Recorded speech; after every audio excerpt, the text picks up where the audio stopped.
Ghouse garden welcome అండి. ఈరోజు ఏంటంటే మన ఇంట్లోనే ఉండి వాడుకునే వస్తువుల్లో చాలామంది వ్యూవర్స్ వచ్చేసరికి కాల్షియం లోపం వల్ల అంటే వాళ్ళకి కాల్షియం అంటే కొంతమంది తెలియదు, పూత రాలిపోతుంది, దాని గురించి ఏమైనా ఇంట్లో ఉండే రెమెడీ ఏదైనా చెప్పనన్నారు. దాని గురించి ఏంటంటే మన ఇంట్లో ఉండే వాడుకునే వస్తువుల్లో ఉంచే వేస్ట్ పడేసే వస్తువుల్లో ఉంచే కాల్షియం ఉంటుందండి. అది మొక్కలకి ఎలా యూస్ కావాలనేది దాని గురించి వాళ్ళు మాట్లాడదామని టాపిక్ అండి. దానికి ఏమేమి కావాలో మన ఇంట్లో ఉండే వస్తువుల నుంచి చూద్దాం. వేస్ట్ పడేసే వస్తువు ఇదండి. కోడిగుడ్లు మనం వాడేసిన తర్వాత ఆమ్లెట్లు వేసుకొని ఇలా వాడేసిన తర్వాత పెంకులు ఉంటాయండి. ఇవన్నీ ఇలా తీసుకొని ఈ ఉడకబెట్టినవి మాత్రం వాడబాకండి. ఉడకబెట్టినవి మాత్రం వాడకూడదండి. ఇవి ఉడకబెట్టిన వాటిలో ఏంటంటే వాటర్ బాగా బాయిల్ అవుతుంది కాబట్టి దాంట్లో ఉన్న కాల్షియం మొత్తం వాటర్లో దిగిపోతుందండి. అదొక్కటి తీసేసి అవాయిడ్ చేసేసి కోడిగుడ్లు మామూలుగా ఆమ్లెట్లు కానీ లేకపోతే పొరుడుకి అలా వాడతారు కదండి, అవి అయితే మాత్రం మనకి రిచ్ కాల్షియం ఉంటుంది కాబట్టి ఇలాంటివి వాడుకుందాం. ఉడకబెట్టినవి మాత్రం అవాయిడ్ చేసేస్తే బెటర్. అవి మాత్రం వాడకండి. ఇవి తీసేసుకొని ఇలా క్రష్ చేసే వచ్చండి. ఈ అంటే తీసుకున్న వెంటనే అయితే దీంట్లో ఇది ఉంటుందండి, ఒక గమ్ములాగా పదార్థం ఉంటుంది కదా, దానివల్ల ఏంటంటే ఒక 2-3 డేస్ ఎండలో కొద్దిగా ఎండబెట్టుకొని, అంటే బాగా ఎండ కాదు సెమీ షేడ్లో ఎండబెట్టుకొని వాటిని క్రష్ చేసేసి ఇలా పెట్టుకొని నేను క్రష్ చేసిన తర్వాత ఇలా ఉంటుంది. ఇలా తీసుకెళ్ళి ఇది చేసేసిన తర్వాత కొద్దిగా ఏదైనా గమ్ము ఇలా ఉంటుంది కాబట్టి దీన్ని కొద్దిగా దీనిలో మీద పొయ్యి మీద పెట్టి కొద్ది పెనం మీద కొద్దిగా వేడి చేసుకుంటే దాంట్లో ఉన్న ఏదైనా ఉన్నా సరే మామూలు పొడిగా కూడా అవుతుంది. వైరస్ కానీ ఏదైనా ఉన్నా సరే క్యూర్ అయిపోతుందండి వేడి వల్ల. అది కూడా చేసి చూపిస్తాను బాయిల్లో. చూసారు కదండి, ఇది ఇలా ఉంది.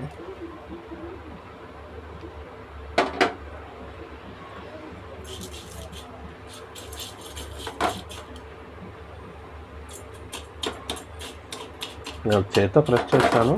ఈ కొద్దిగా ఇలా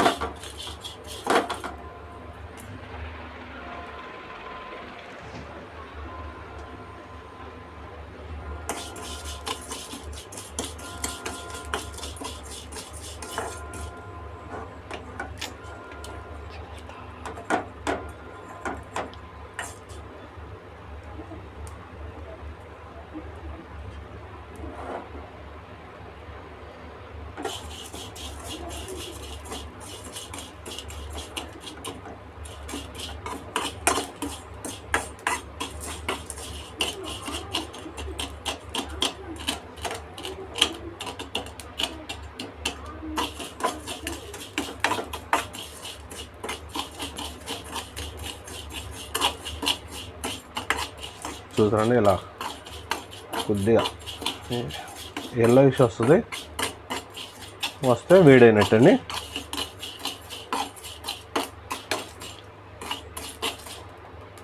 చూసారు కదా, ఇలా సరిపోతుందండి.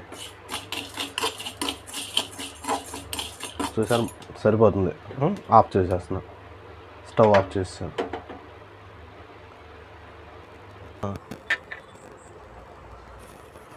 చూసారు కదండి, వేడి చేశాను. దాంట్లో వెనిగర్ తెలుసు కదండి, ఆ వెనిగర్ వేసేసి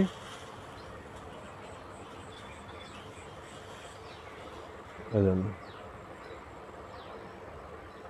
వేసి నానబెట్టాను. చూసారు, ఇది ఆల్రెడీ నా దగ్గర ఉందండి, వీడియో చేయడం కోసం మీకు చూపిస్తున్నా. నేను మొక్కలకు కూడా వేశాను, వేసి చూశాను కాబట్టి పూత మాత్రం రాపోకుండా చాలా బాగుంటుందండి. చూసారు కదా, ఇలా పెట్టుకొని 4-5 డేస్ రోజు పెట్టండి.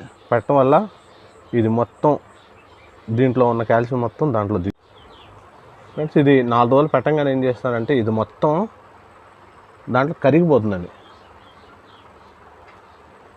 వెనిగర్లో వచ్చాం కాబట్టి మొత్తం కరిగిపోతుంది. ఇది 4-5 డేస్కి కరిగిపోతుంది. కరిగిపోయిన తర్వాత మీకు ఏమైనా పెంకుల్లా అనిపిస్తే వడగట్టుకోండి, లేదనుకుంటే మామూలుగా స్ప్రేయర్లు వేయాలి కాబట్టి కంపల్సరీ వడగట్టుకుంటే బెటర్ అండి. ఎందుకంటే దాంట్లో ఏదైనా ఉన్న సరే మళ్ళీ స్ప్రే పాడవుతుంది కాబట్టి ఇలా చేయండి. చేసేసి స్ప్రే చేసేయండి. ఆకుల మీద పూత మొత్తం వచ్చేటట్టు చేసుకోవటం వల్ల మీకు కాపు మాత్రం బాగా నిలబడుతుందండి. కాల్షియం రిచ్గా ఉంటుంది దీంట్లో, దిగుతుందండి. చూసారు కానీ దీంట్లో ఉన్న కాల్షియం మొత్తం దీంట్లో దిగుతుంది. 4 రోజులు పెట్టుకుంటే సరిపోతుంది. 4-5 నేను చెప్పినా సరే మళ్ళీ కామెంట్ బాక్స్లో 4-5 కరెక్ట్గా చెప్పండి అంటున్నారు. అందుకు 4 రోజులు సరిపోతుందండి. చేసిన తర్వాత ఇది 10 ml వచ్చేసరికి 10 లీటర్ వాటర్లో, అంటే స్ప్రే చేయడానికి అంత అవసరం లేదు కాబట్టి 1 లీటర్కి 1 ml ఆ లెక్కన తీసుకోండి. అలా క్వాంటిటీ మీకు మీ మొక్కల్ని ఎంత సరిపోతుంది అంటే అంత మొక్కలకి పోతున్న మొక్కల మీద ప్రతి దాని మీద స్ప్రే చేయండి. ఆకుకూరల మీద మాత్రం చేయబాకండి. ఎందుకంటే ఆకుకూరలకు వచ్చేసరికి పాలకూర, తోటకూర అన్నిటికీ పూత వచ్చేస్తే మన వాడకానికి కుదరదు. పూత రాకుండా ఉండాలి కాబట్టి ఆకుకూరలకి అవాయిడ్ చేసేయండి. క్యాక్టస్కి వీటికి అవాయిడ్ చేసినా పర్లేదు. పూత వచ్చే మొక్కలకి టమాటా, వంగ, బీర, దోస ఇట్లా వీటికైనా సరే ఈ చేసేసుకోవచ్చు. చూడండి ఎలా అవుతుందో, గుర్తుంది కదండి. 1 ml, ఎక్కువ క్వాంటిటీ మాత్రం అవసరం. 1 ml 1 లీటర్కి వేసేసి ఆకులు మొత్తం తడిసేటట్టు స్ప్రే చేసేయండి. పూత ఉన్నా సరే పూత మీద కూడా స్ప్రే చేసేస్తే పూత కాపు బాగా ఉంటుందండి, డ్రాప్ అవ్వదు.